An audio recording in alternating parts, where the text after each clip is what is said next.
శ్రీ విష్ణు రూపాయ నమ శివాయ. ప్రతి మనిషి జీవితంలోనూ కష్టాలు రావడం సహజం.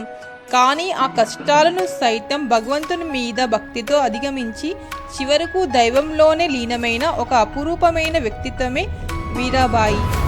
రాజస్థాన్లోని మేడ్తా ప్రాంతంలోని కుర్కీ గ్రామంలో మీరాబాయి గారు జన్మించారు. మీరాబాయి తండ్రి రతన్ సింగ్. చిన్నతనం నుండే మీరాబాయికి శ్రీకృష్ణుడిపై ఎంతో భక్తి ఉండేది. ఆమెకు 4 ఏళ్ల వయసులో తన భర్త ఎవరు అని అడిగితే తల్లి శ్రీకృష్ణుడి బొమ్మను చూపించి అతనే అని చెప్పింది. అప్పటి నుంచే శ్రీకృష్ణుడి తన సర్వస్వం అని భావించి ఆ బొమ్మతోనే ఆడుకోవడం, పాడటం, తన మనసులోని మాటలు పంచుకోవడం చేసేది. మీరాబాయి పెద్దయ్యాక ఆమెకు చిత్తోడ్ రాజు రాణా కుంభతో వివాహం జరిగింది. ఆమె రాణిగా తన బాధ్యతలను చక్కగా నిర్వహించిన తన సమయాన్ని కృష్ణుడిని ఆరాధించడానికి కేటాయించేది. ఇంట్లో వారికి, బంధువులకు ఆమె భక్తి నచ్చలేదు. ఆమెను అనేక రకాలుగా ఇబ్బంది పెట్టారు. రాణా ఆమెపై అనుమానంతో అనేక చిత్రహింసలకు గురి చేశాడు. ఆమెను చంపడానికి విషం పంపగా ఆమె దానిని కృష్ణుడికి నైవేద్యంగా పెట్టి తాగేసింది. అది ఆమెకు హాని చేయలేదు. అలాగే పామును బుట్టలో పెట్టి పంపితే అది కృష్ణుడి విగ్రహంగా మారిపోయింది.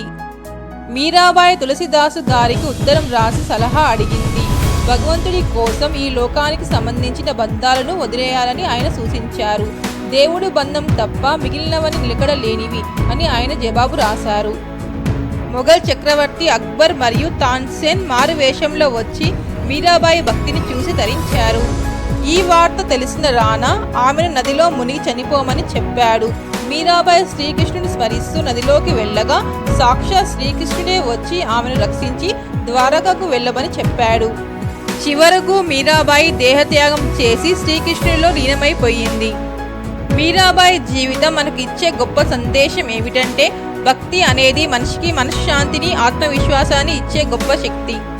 భక్తి అంటే కేవలం దేవుణ్ణి ప్రార్థించడం మాత్రమే కాదు, మంచి ఆలోచనలతో జీవించడం కూడా. కష్ట సమయంలో భక్తి మనకు ధైర్యాన్ని ఇస్తుంది, సరైన మార్గంలో నడిపిస్తుంది. నిజమైన భక్తుడు వినయం, కరుణ, నిజాయితీ వంటి మంచి గుణాలను అలమర్చుకుంటాడు. భక్తి ఉన్న చోట స్వార్థం తగ్గి ప్రేమ మరియు సేవాభావం పెరుగుతాయి. మన పెద్దలు భక్తితో జీవిస్తూ ఎన్నో విలువైన పాఠాలను మనకు అందించారు. అందువల్ల భక్తి అనేది కేవలం ఆధ్యాత్మిక కథ మాత్రమే కాదు, మంచి వ్యక్తిత్వాన్ని నిర్మించే ఒక మార్గం కూడా. భక్తితో పాటు మంచి పనులు చేస్తూ జీవిస్తే మన జీవితం సార్థకం అవుతుంది. Thank you for watching my video. ఈ వీడియో కనుక మీకు నచ్చినట్టయితే ఈ డివైన్ తెలుగు భక్తి ఛానల్ని లైక్, షేర్ అండ్ సబ్స్క్రైబ్ చేయండి. శ్రీ మాత్రే నమః.